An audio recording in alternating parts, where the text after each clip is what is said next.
Hello everyone, I'm John Byrne with Poets and Quants. Welcome to our MBA Profile of the Week from MBA Watch, sponsored by Stratus Admissions Counseling. Today we have a guy who, for all intents and purposes, to me, seems like a perfect candidate for Harvard Business School, and that's his first choice. His name is Mr. Pharma Capital Projects. He works at a Fortune 500 company in pharma. He's got an impressive 3.9 GPA in a STEM major, chemical engineering, from no less than Johns Hopkins University. He's got a great GMAT score, right on the median for Harvard, 730. And he's 25 years old and is a Six Sigma black belt, which is also another unusual and positive part of his profile. And his target school is Harvard Business School. And to analyze his profile today, we have Jennifer Jackson, a consultant with Stratus, who in fact has a Harvard MBA. Now, can you imagine Mr. Pharma in your class? I definitely could. And there's all kinds of diversity in each of the sections. And he would have so much to offer as far as his background and what he would have to teach the other students. Absolutely. But there are a lot of people you can imagine at Harvard that can't get in the door. Absolutely. And in fact, people with better stats, maybe even an Ivy League degree. How does a guy like this, though, I mean, he looks pretty darn solid.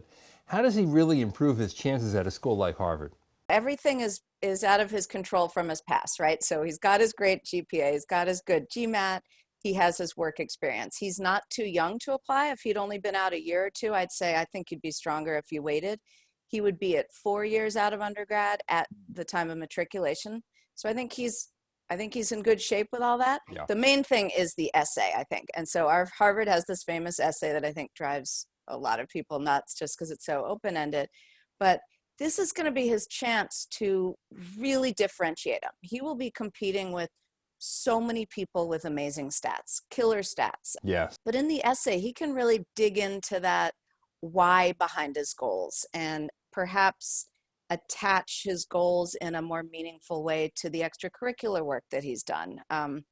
Or talk about maybe what he's seen in his role in pharma that really makes him want to lower cost of care for patients down the line. But I also think he could potentially still move the needle maybe with his choice of recommender, perhaps. Sometimes somebody can differentiate themselves by not always choosing, two supervisors that might say similar things. He might have a really robust leadership role in an extracurricular. If it's something where he's really shown different skills and can show a different side of himself, that can be really compelling. One of the intriguing things that he mentions is that while not a native Spanish speaker, his second major at Johns Hopkins was Spanish, and it's actually allowed him to lead project teams in Latin America, which is pretty fascinating, right?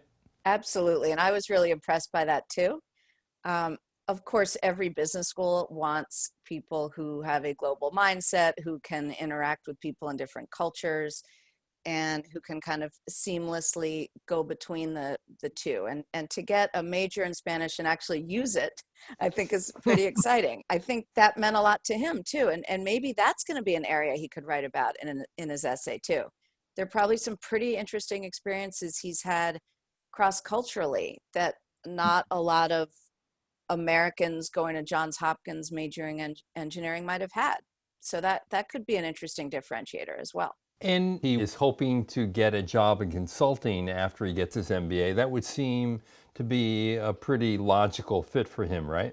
What I always want to know from people is why they want to do that and what they're going to learn from that and how it sets them up for their next goal. So just to say you want to do consulting is not, so do a ton of other people, but have you thought about it? And it looks like he has thought a little bit about it. And I would kind of press him to say, think about the skills you'll get, added to what you've already learned, plus what you'll get in the MBA. How does that really set you up for success to go back to pharma in the longer term?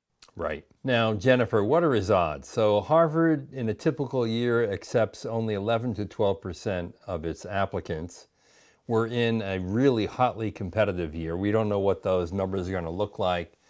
but you can be assured that the competition is much stiffer right now than it has been in the couple years before, when applications were in fact declining at Harvard. What do you think this guy's chances are? So I think he's got a better than average shot. So like you said, if it's 10, 11, 12% for the average candidate, he probably has more like a 15 or 20% shot. And that's actually pretty good at Harvard. You know, I don't say that too often. I think he has a really good chance, sort of relatively, right? Because it's Harvard. But to really bring out his story will give him the best chance. And I think if he can manage the essay and all the other pieces with the recommendations and all that to weave it all together. Great. Jennifer, thank you for your assessment. Really enjoyed it. Thank you. Okay, so here's the bottom line. He's got the stats, he's got the background, and now it really comes down to telling your story and telling it well in that Harvard essay, and making sure that you get recommenders to not only align with the story you're telling, but to strengthen it and kind of seal the deal. All right, this is John Byrne with Poets and Quants. You've been watching our MBA Profile of the Week from MBA Watch, sponsored by Stratus Admissions Counseling. Thanks for watching.